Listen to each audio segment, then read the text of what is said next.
look at this beach. It's covered in trash. Even the water has trash floating in it. Yeah, you're not kidding. Most of them are made out of plastic too. Based on that scenario, did you notice the issue? Who wouldn't? There's too much plastic on the beach. Indeed, plastic pollution has been one of the major environmental for ages now.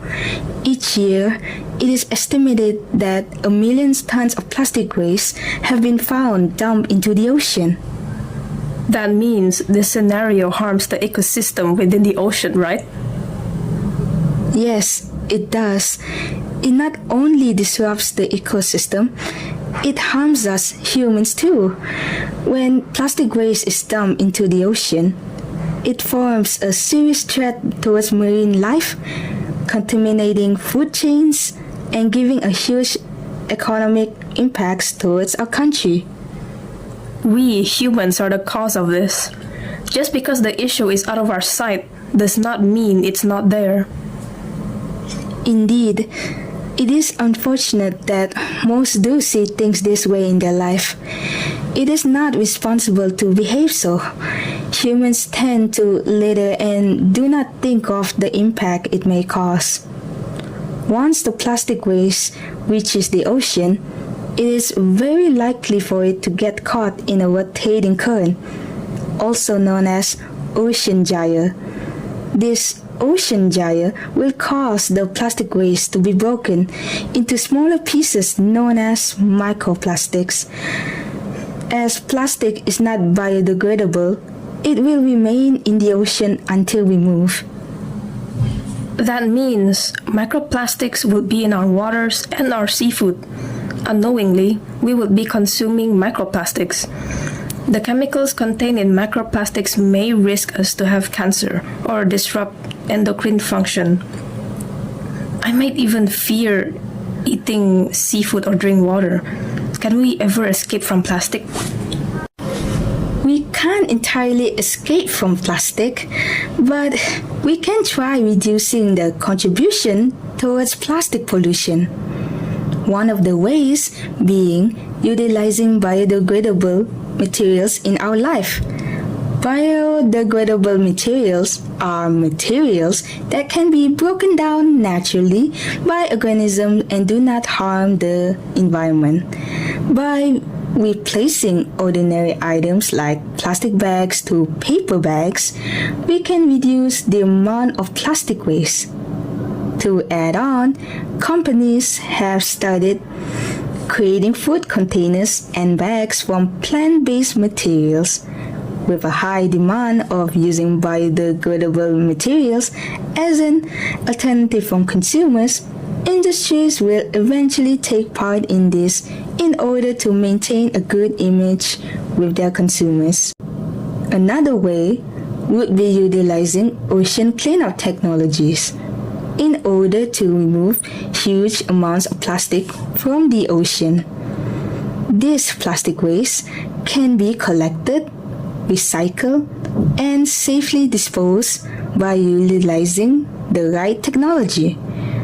One of them being floating trash barriers.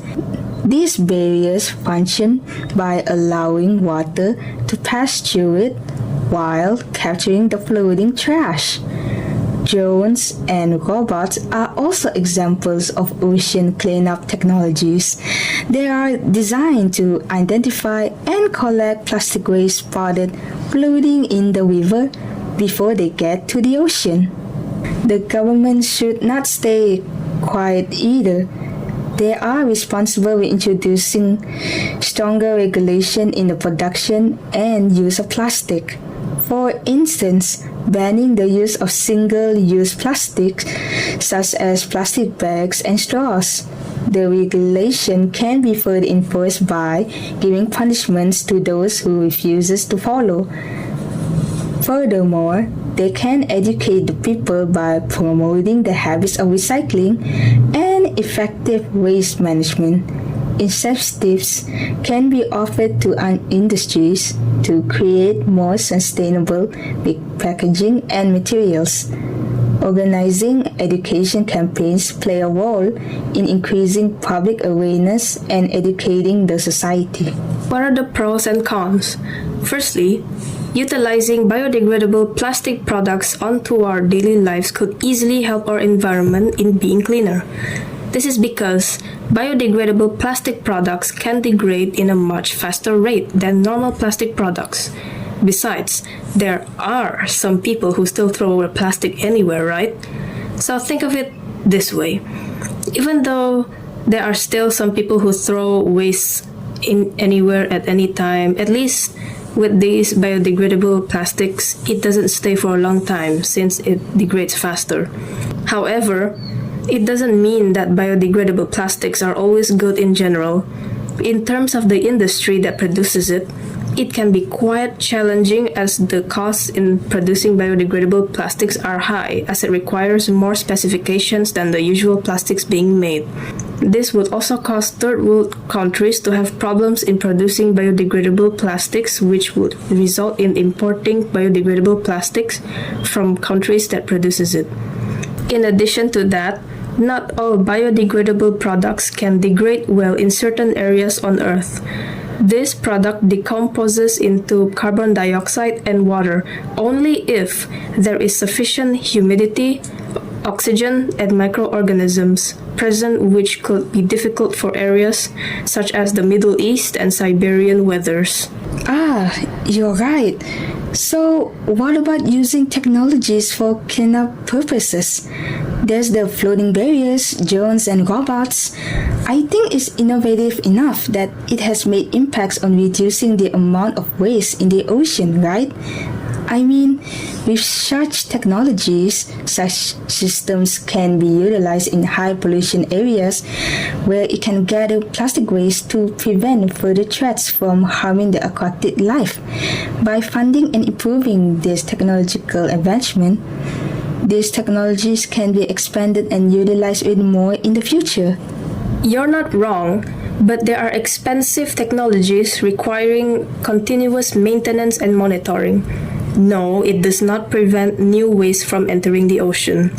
So technically, our efforts will be in vain even if the ocean is fully cleaned up, as there will always be plastic waste being thrown into the ocean. Not only that, think about how dangerous it will be for the marine life when machines and barriers are being placed in the ocean. Alright, so what else could we do? We could help enforce regulation and educate others, especially children, about the importance of keeping the ocean clean. These methods are considered as long-term and will definitely affect the root cause of plastic waste in the oceans, which will be the children. Since children grow up to become adults, it is key to make sure that they don't end up becoming delinquents and irresponsibly throw waste anywhere. Other than that, policies will help promote recycling and also give punishments to individuals who causes waste around the environment. On the bright side, waste like this could help increase chances of innovation and encourage businesses to find a more sustainable packaging for waste. I won't lie, that's a really good suggestion. Although not all countries are equally developed economically, not having the same environmental priorities, and not every government in their countries have the capabilities to enforce global regulations. Besides, education campaigns also take time to realize noticeable effects. It never happens immediately. There's always a risk that people do not fully engage with the learning topics as they find it boring or are important to them, since education campaigns are usually done in schools where the students are still young and assume these things are useless, which will then eventually turn all these efforts into dust as they don't apply it in their daily lives. In conclusion, it doesn't matter what methods we implement to try and reduce plastic waste in the ocean. It will work no matter the consequences, because to fully regain a cleaner ocean, we have to start small from the first step.